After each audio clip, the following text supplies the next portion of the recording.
Or people who know me, I used to do a thing called ween cuisine.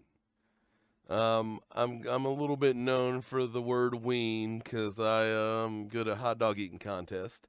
And Insert that video clip here, please. For the love of God, put it in. I'll find one and put it in.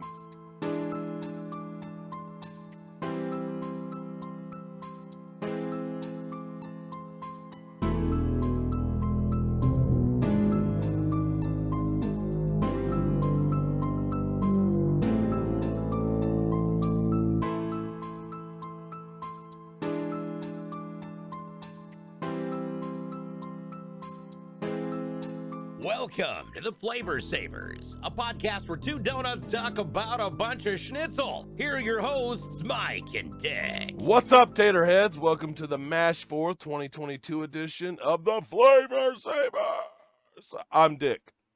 And I'm Mike, and on today's episode of the Flavor Savers, we're going to be talking about mashed foods.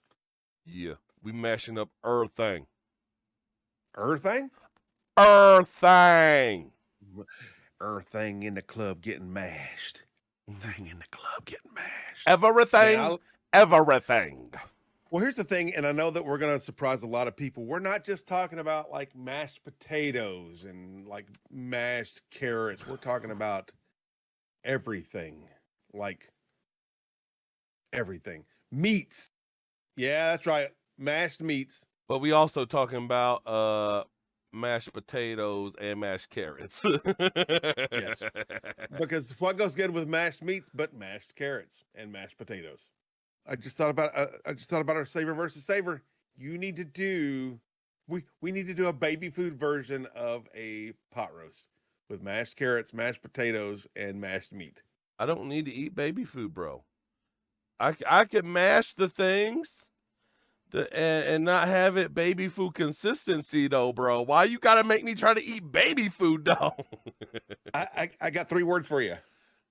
Pot roast smoothie. Nah, see them words they don't land at home. They don't hit me where the sun shines, bro. I mean, neither did cheese jam, but we did that, so there, Man, we I'm can't just saying. keep doing things I don't like to please you. So of all the things, we've talked about this. We always talk a lot about our episodes before we actually record the episodes. And one of the things that we've talked about was we didn't want this to just be about standard mashed vegetables, although those will play a major part in this. I mean, we're talking about a lot of stuff. Baby food, of course, is mashed food. It's all it is. It's just food that's pureed up, real fine consistency, so babies can ingest it and stuff. But like olive oil. Olive oil is literally olives that are pressed, cold pressed to extract the oil. So olive oil technically is a mashed food or a product of one at least. Pulled pork. I mash that with my hands to get it to the pulled consistency. It's a mashed food. Ground beef. I mean, you're talking about ground beef, ground turkey, ground chicken, things like that go through a meat grinder. It's technically mashing it up and putting it through that plate and making it into something that's not a full steak anymore. So ground beef is something that you can think about. Something that was brought up by Mike when we were in discussion, flour, cornmeal. That is Yeah, a whole grain that is mashed into a powder. right. So these are all the Cornmeal. things we're going to be diving into during the month of MASH and checking out. We've got a lot on our plate, so to speak, pun intended. And I can't wait for our savor versus savor because we've already talked about what we're going to do there, but we'll keep that a surprise for now. So of our list of things though, Dick, what do you think? What do you think about like the potted meat? Since we're talking about, let's just go all out now and talk about meats. What do you think about potted meat? It depends. If you're talking about the can of potted meat you get at the store, you can buy that, take it home, throw it in the trash, and be done with it. Now, I can take and cook some meats and cut them up to the point where they're a paste and make it taste delicious.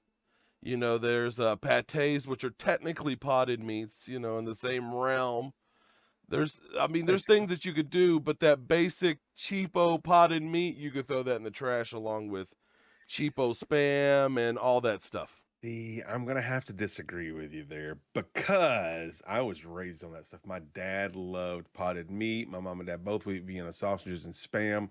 I love that stuff.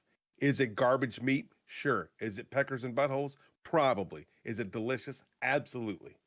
I Like wouldn't I just say it's peckers and pop a can. buttholes. It's It's at least buttholes.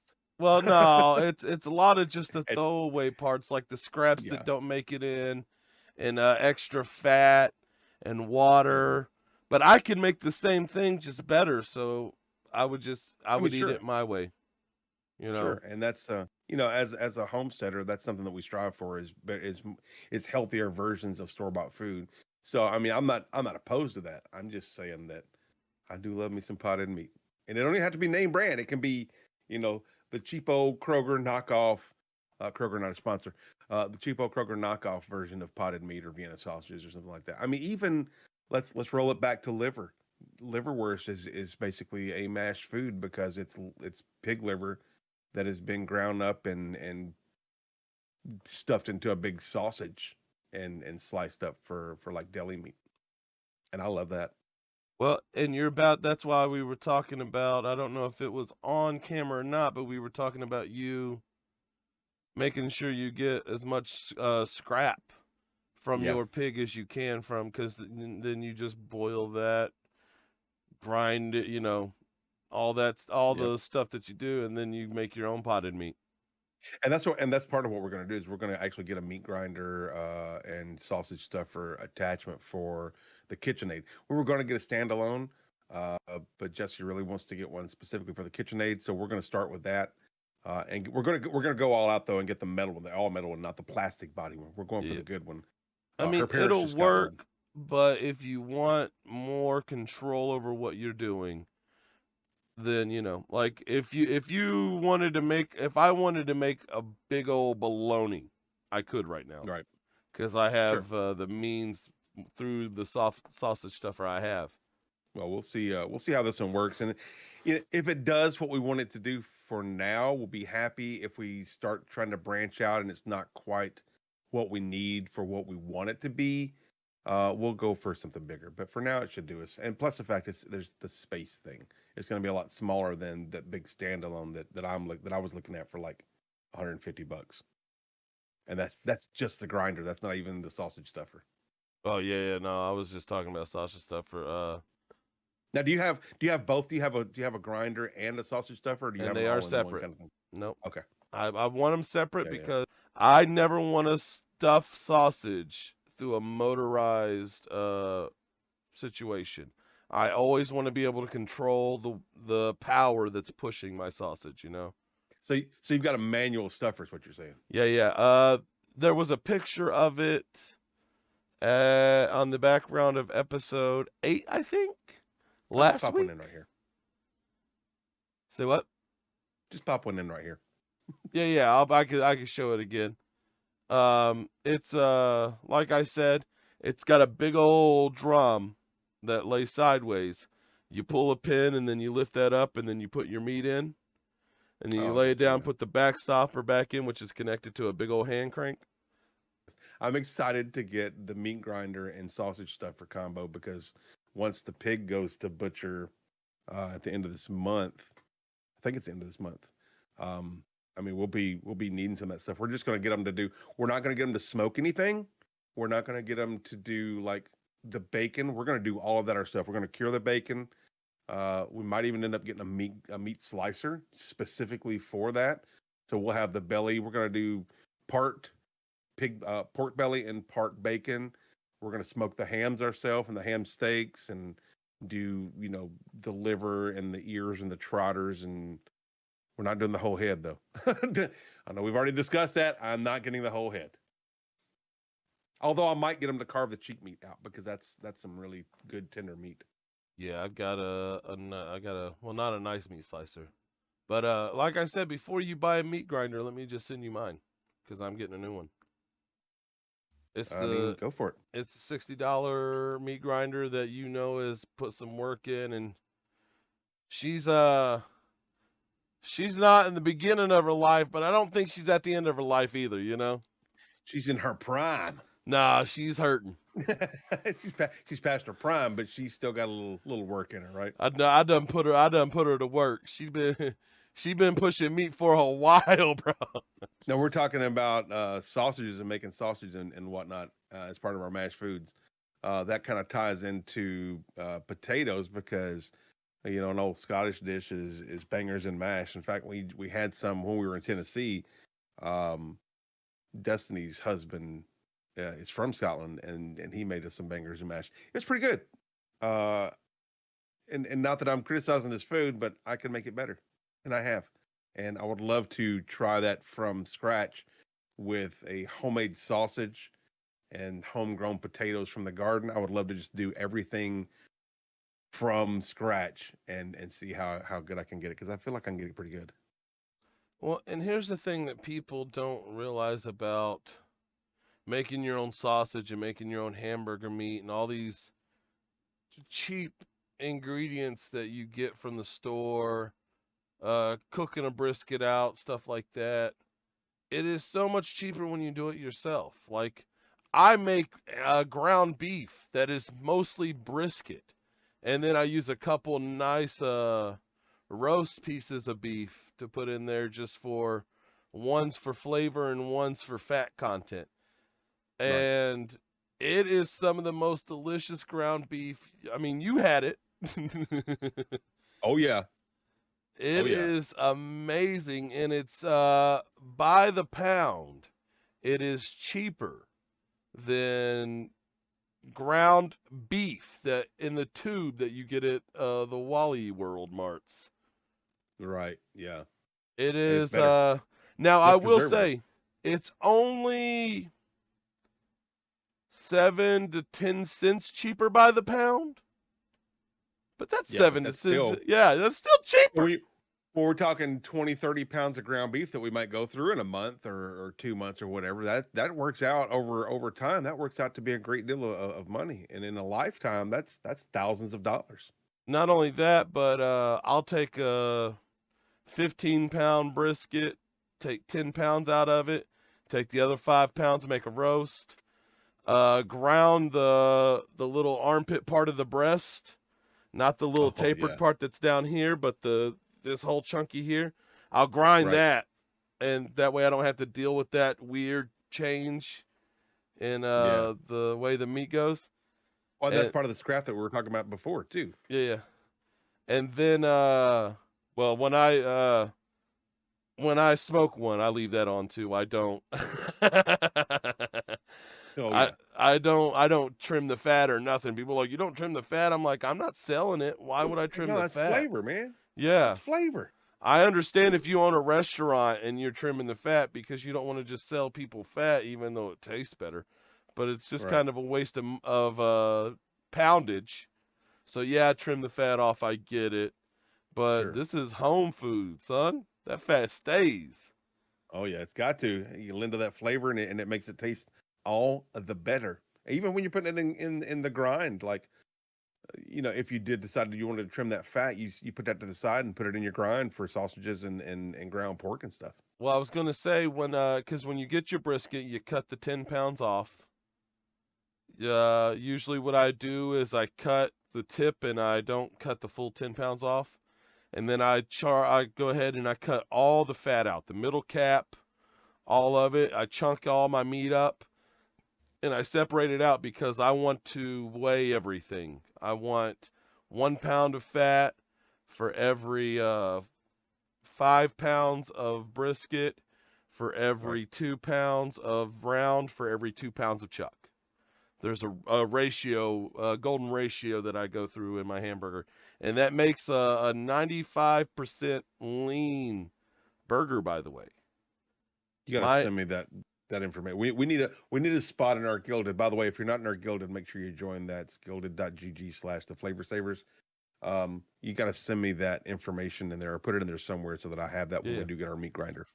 you've tasted that hamburger meat. It does not taste like it's missing fat, No, but no, it is very flavorful and there's only a juicy. 5 to It's 5 to 15% depending on, how much fat's in your other meats. So Right. it can vary that much, but it is a super lean burger. Yeah, I typically like when I buy ground beef at the store, I try to go for a 90-10 or an 80-20, but I don't vary outside of that too much. Like I don't go for the 73-27 one. That's to me that's too much fat, not enough meat, and the meat shrinks up too much when you cook it. Well, I So mean, I they're just injecting it with leftover fat to try to get it off the yeah, floor.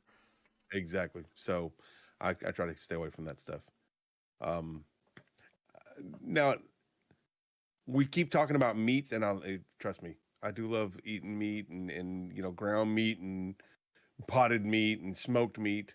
But one of the things I wanted to talk about, and I think it was me that came up with this when we were talking, was like beans, mashed beans. You talking about hummus, which is chickpeas, and refried beans, which is pintos. Uh, that that is is something that a lot of people don't really think about when you say mashed foods. I mean, refried beans you might, but hummus, a lot of people don't even know what hummus is made out of. They just know they like it or they don't Yeah. like it. Well, not only that, but if we're going to get into, I was waiting for this because I got a a little trick up the sleeve that you didn't know about. Uh-oh. Uh-oh. When you get into things like I had said something about refried beans at one time, and that kind of took you down the trail of hummus, I think. Yeah, maybe that's what happened. And another pod that you grind that makes a delicious paste when it's mashed, peanut butter, nut Oh, that's a good butter. point. Yeah, yeah, That's yeah. a good point. It is a legume, so there you Yeah, go. yeah, that's what I'm saying. It's That's basically a bean. well, and the English, the British specifically, they have I forget what they call it, but they basically it's mashed sweet peas. And I've never had it. It sounds like baby food, but I'm willing to try it. Yeah. I've said many times before I'm willing to try anything once, and that's I would try that. Did you ever play the Fable games? No, I was never into those. I didn't like them when I didn't have the time, but once I had the time, then I could play them because you have to run around and talk to everything. But there was one where there was like this little gnome and he was angry and he had statues everywhere and the statues would mock you. And that's how you found where they were and you could crush them. And that was Right. an objective. And one of the things he says is, I had a dog once. I had him with mash and mushy peas. Mushy peas, that's what they call it. Yeah, Yeah, yeah, yeah, yeah. yeah. Oh, man, gross. But Gross. they love mashing food over in the UK. I really do. And it's not bad. I mean, again, bangers and mash is it's just sausage and mashed potatoes. It's just the way they call it. But I mean, I can't think of food that they have that I wouldn't at least try. Now if we're going to talk about sausages, now this is something we didn't even talk about post production or pre production, but how about I can't even think of the name of it now. Why can I not think of haggis? How about haggis? Nah, I'm good. Yeah, I got a I'll gag try reflex, man. it. I'll try it, but I can't guarantee you my gag reflex won't rear its ugly head. Yeah, yeah, That's and just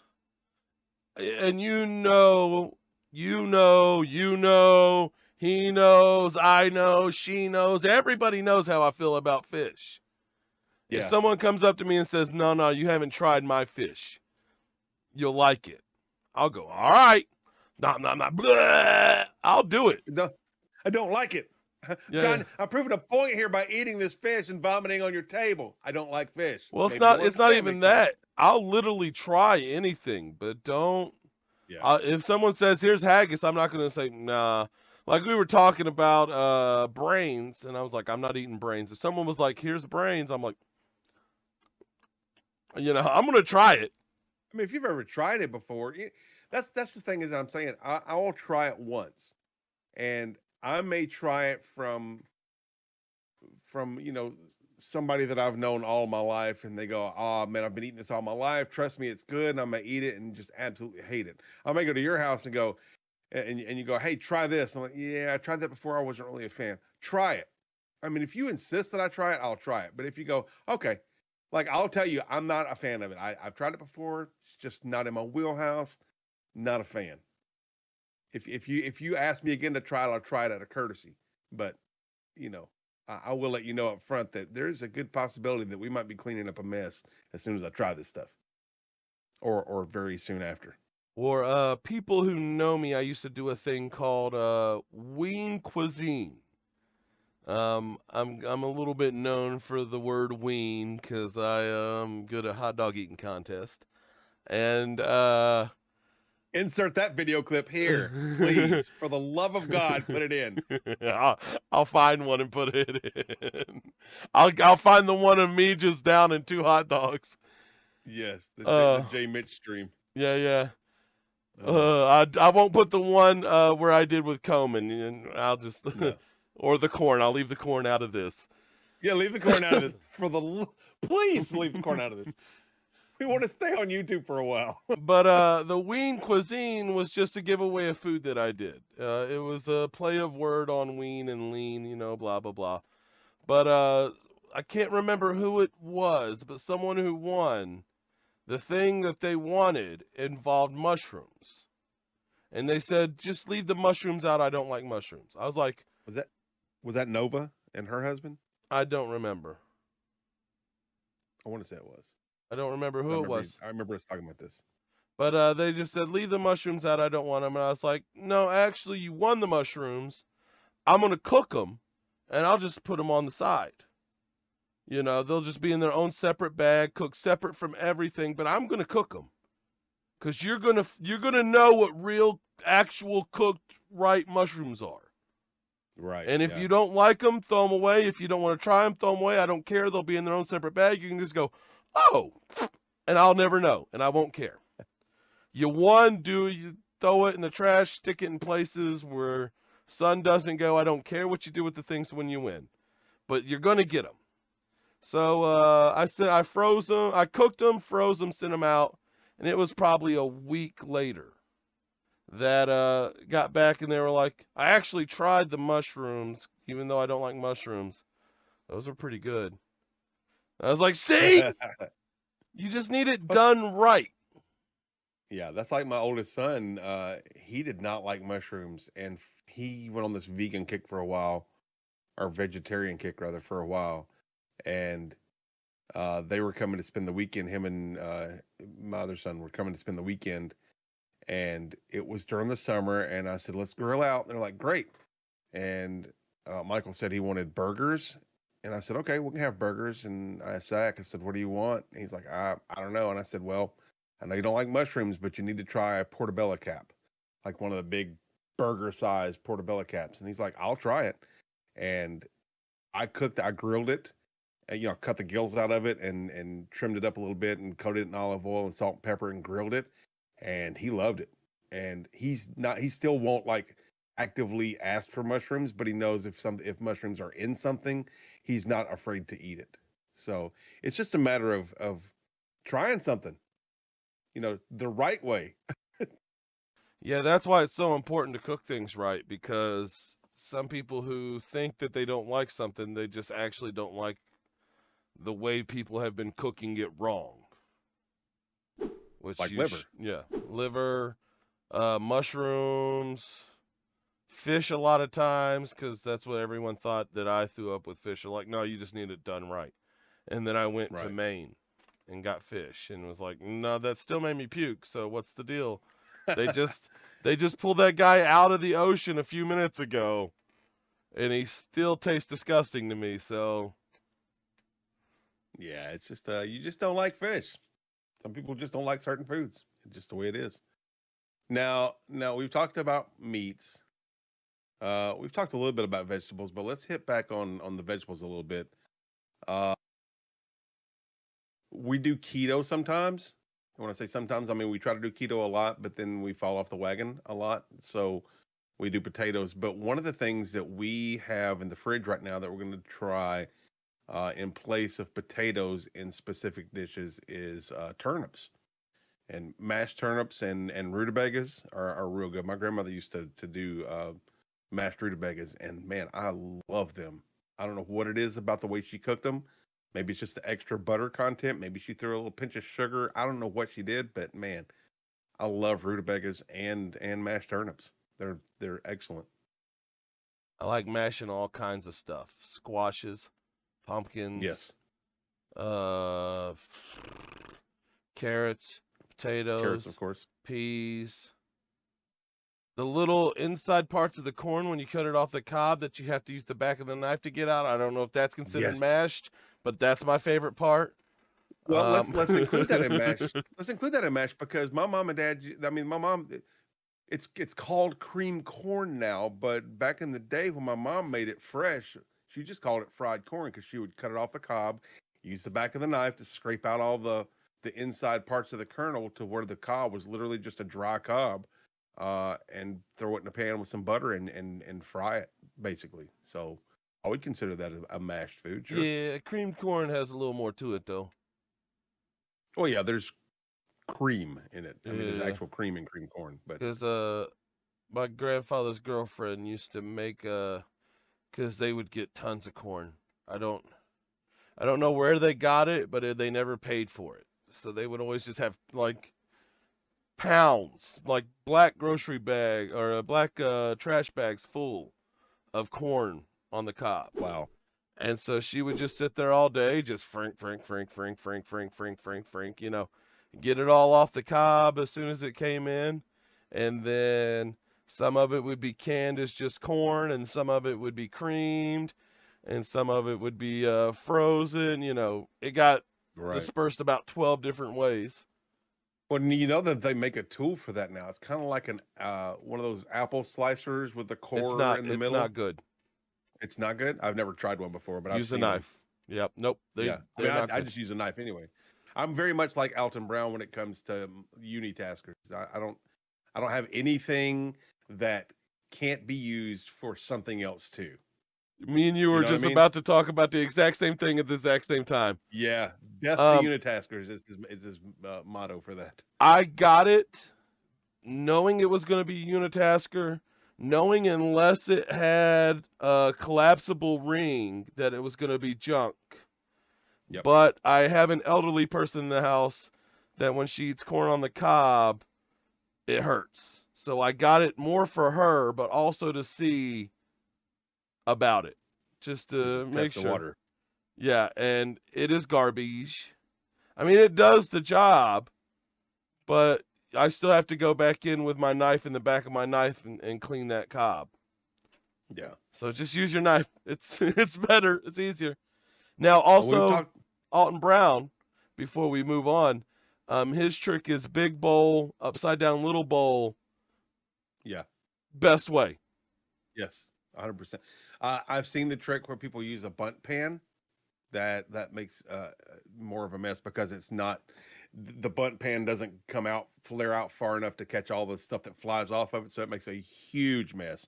And I do it just the way you do: a big bowl and huge bowl, and then a small bowl in the middle to just hold the cob. So that's we're simpatico on that too. Yeah, well, not only that, but I'm not washing that bowl after I'm done. I'm getting the corn out of it, I'm rinsing the bowl, and then I'm putting it upside down because it's corn. It's uncooked corn. Yeah. So, yeah, I'll dirty as many things as I want because all I got to do is rinse them. If it won't fit in the dishwasher, it gets rinsed and reused. I hope it doesn't fit in the dishwasher because that's my wife. We are tiptoeing on that PG line, aren't I mean, as long as we? I stay on this side, I can tiptoe right up to it. Look, you can put your toe over just a little bit. I think that's what you did, but that's all good. Let's talk about fruits though, because there's so many things we've talked pre-production about how jams are basically mashed foods. You know, strawberry jam, blackberry jam, stuff like that, where you mash it up and then you add your sugar and pectin if you need it. That's basically a mashed food. But applesauce, pear sauce, those things are I consider mashed foods. Apple butter. Yep. We're going to be Peach talking butter. about that later, but you know, that's another one. You brought up applesauce, banana ice cream where you freeze a banana and just mash it. Yep. And that's a literal mashed food because you're taking that banana, freezing it. And if you've never had that, if you're lactose intolerant or you're just trying to be healthier, do that. Freeze a banana, bring it out and let it thaw just a little bit and mash that up. And it's the same consistency as ice cream and it's delicious. Yeah, and since we're talking about mashed fruits, guacamole. Absolutely. Absolutely. And yes, that is a fruit, boys and girls. I think. Is that a fruit? If it has a seed.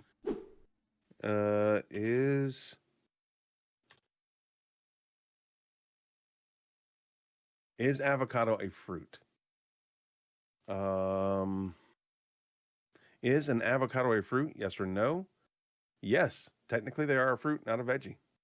100%. Yeah, avocado is a fruit. It's Yes, got a sir. seed in it. So There's a lot of veggies that are actually fruits. like We're going to tomatoes. have an episode on that later, too.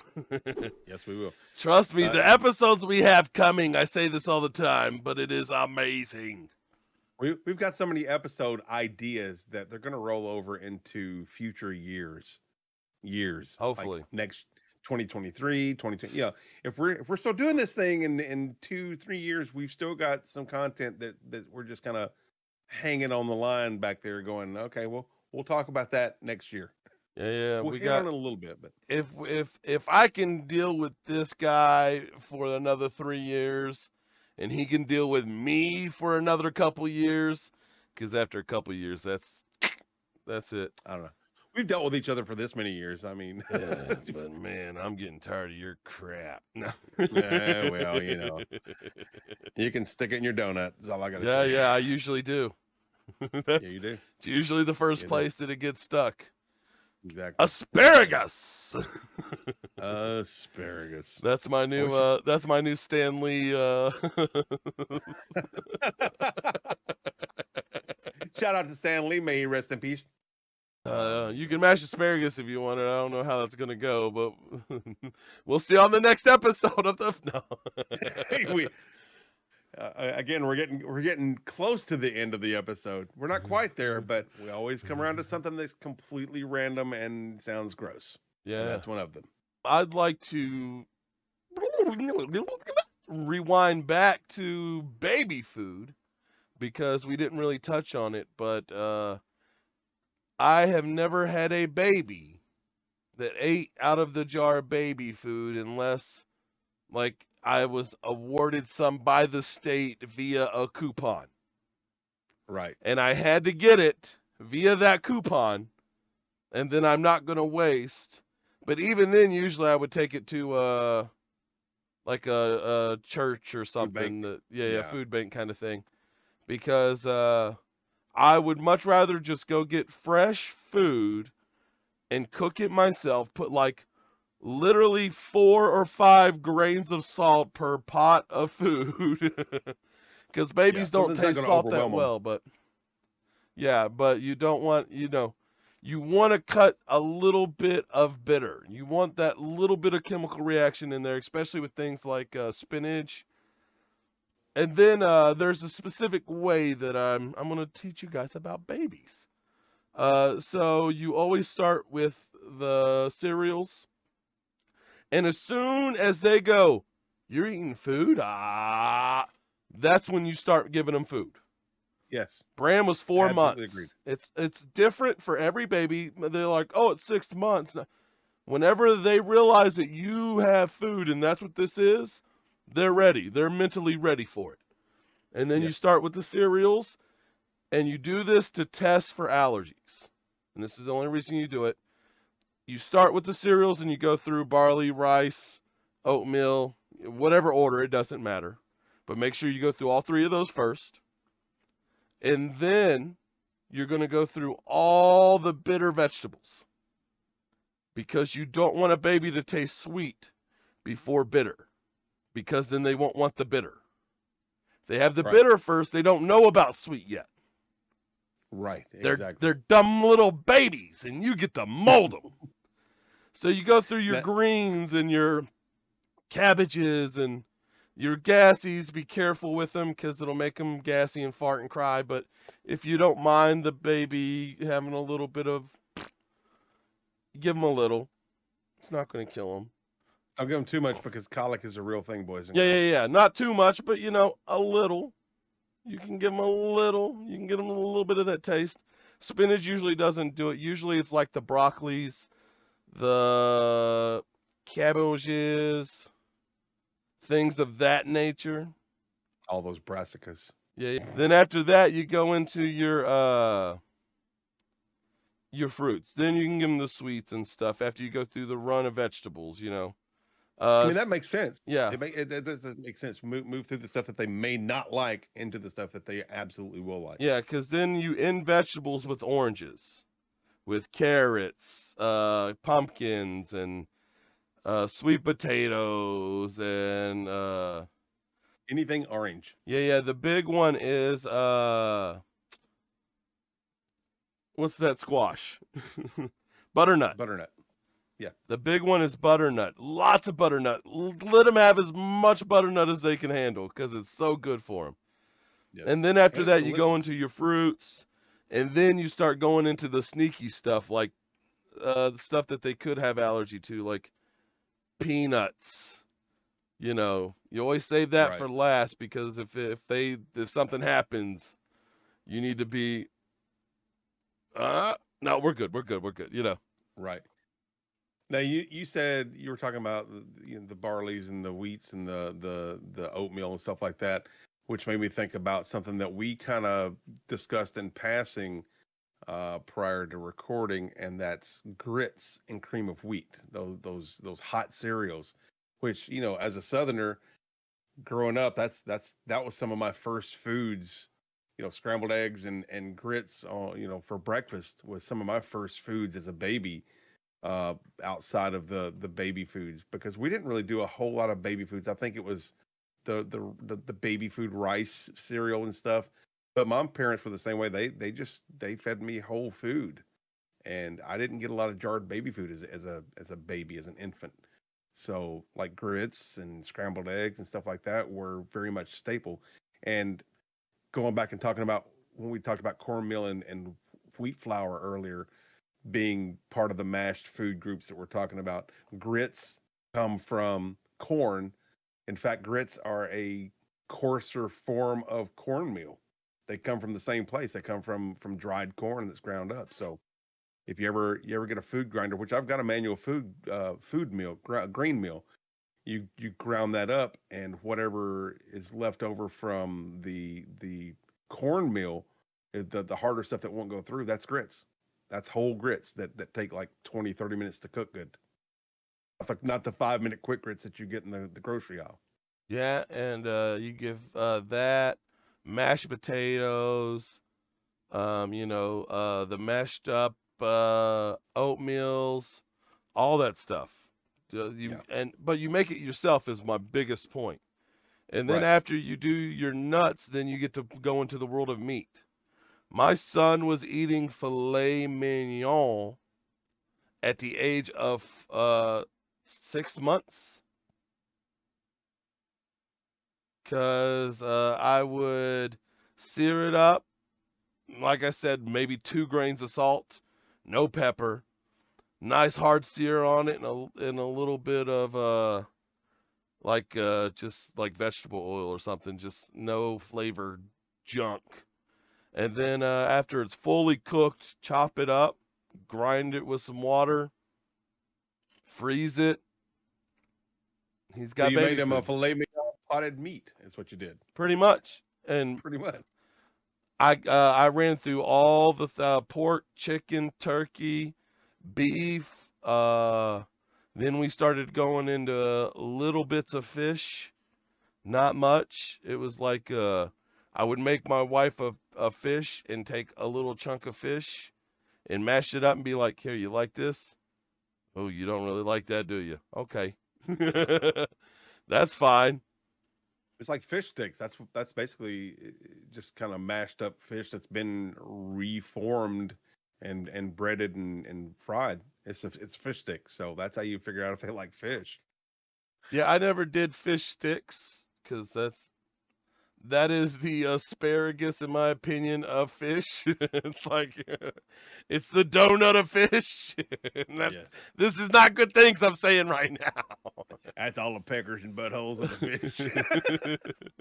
That is the potted meat of fish. That is what fish sticks is. 100%. Is the potted meat of fish. Not only that, but it's all just like tilapia or haddock or just some. If it's good, it's haddock. But it's just Schnitzel fish. yeah, 100%. So I would have to coat one in ketchup, and it would just be something you don't really want to talk about on our episodes here to get it to eat it. Also, like I can eat popcorn shrimp. They have to be super breaded, and I have to have so much cocktail sauce that I have to like get it off my fingers, and then I can eat shrimp. If I can't taste the fish, I can eat it. Right. Canned tuna fish. If I cook it again, I can eat it. Oh. Well, like you say, Lo- but you don't have tuna fish casserole. Oh, that's a good point. Yeah, that's a good point. That's the third What about time it's been cooked. What about salmon patties? No, Can you do that? I No? make them, but I don't eat them. As a matter of fact, right before we started recording this whole thing, I had smoked a fillet of salmon. Insert picture, just because we can. And then I had taken all the meat off of that fillet and made salmon patties for my wife. That sounds delicious. It maybe Smoked was. salmon patties. It maybe was. Oh my gosh. I think we've pretty much run the gamut of all the mashed foods I can think about. Well, I mean, kind of. There is peanut brittle. That's not a mashed food. I beg to differ, sir. All right, plead your case for peanut brittle being a mashed food. All right, so I candy some sugar, and then I dump some peanuts in it, and then I pour that hot mess onto a tray, and I let it harden. And then I don't just take that whole piece and eat it, because that would be ridiculous, sir. It would be ignoramus to do that. Instead, you take a little hammer jigger and you mash it into shards. Sir, that is called shattering. I object. That Well, is not mashing. That is shattering candy. That is not mashing food. All right, sir, I would like to rebuttal with this here objection to your objection. The old double object. I counter object. My objection to your objection is this. If we're going to call that not mashing things, then we can't call dusting things mashing things either. I object to your objection of my objection for this But I whole object. object. Coffee Because is a we're- mashed food, which is then Well- liquefied, but it is first need to be shattered. What do you guys think? That's what I want to know. What do you guys think that are listening? Please go to our Twitter right now. There will be a post on this in Twitter. Is peanut brittle a mashed food? Subline, is coffee a mashed food? Subline. Is garlic powder, onion powder, chili powder, are those mashed foods? Yes, 100%. Then my thing is mashed, just not as much. You see, No, you are proving my no, point, sir, as long as... no. Oh, yes, the people will come, and they will vote against you and prove that I am sir, correct. I object to that statement in general because the people are more intelligent than to think that your feeble excuse for peanut brittle being a mashed food is invalid. Well, as I place the 18th objection to this objection, my sir, guacamole is not mashed. Then Yes, it is. It is. Nope. It's just It is. It's just more shattered with a hammer than. Well, then so are potatoes, and this whole month of mash is invalid. I quit. Yet again, my point is proven. It is mashed.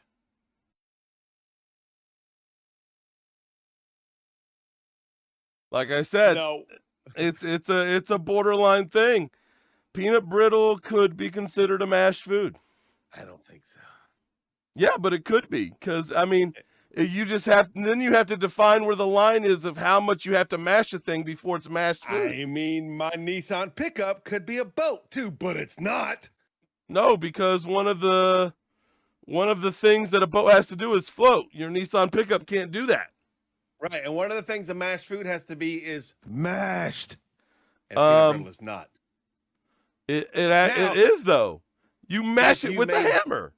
If you made peanut butter brittle, that is a candied mashed food. But you'd still have to hit it with a hammer to break it. Which and that's breaking and not mashing. Okay, then you can say when I make guacamole, I'm just breaking an avocado with the baton. I mean, where are we drawing the line here? That's what I want to know. We'll let the people decide. Where is that line? Give us the line. Give us the line. Which two foods are so close that this one is mashed and this one is not? You let us know.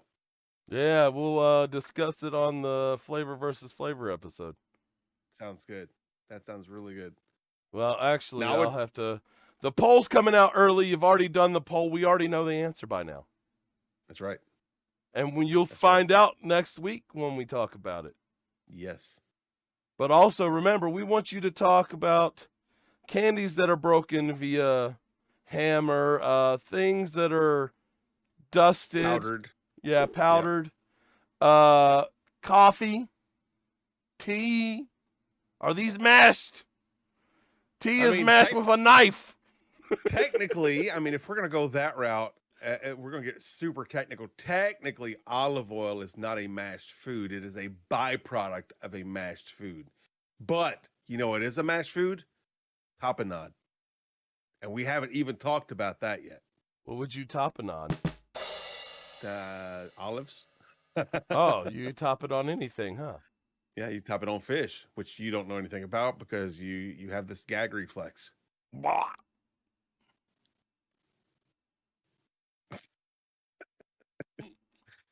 Oh my gosh. But the bottom line is the best mashed food out there is by far something that hands down is a mashed food because it's even in the name, mashed potatoes. Yeah.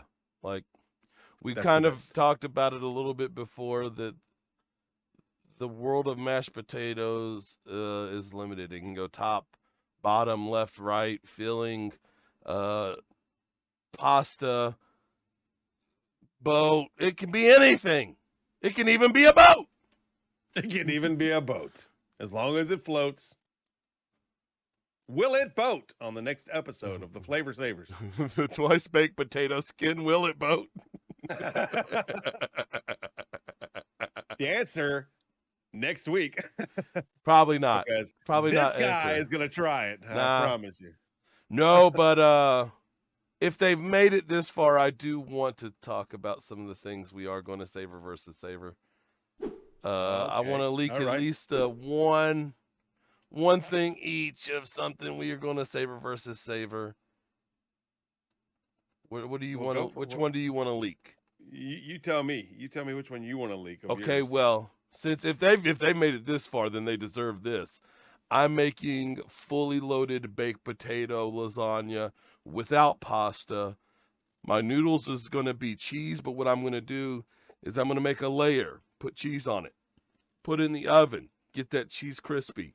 Next layer, cheese on it, put it back in the oven, get that cheese crispy. And that's how I'm going to layer it like a lasagna.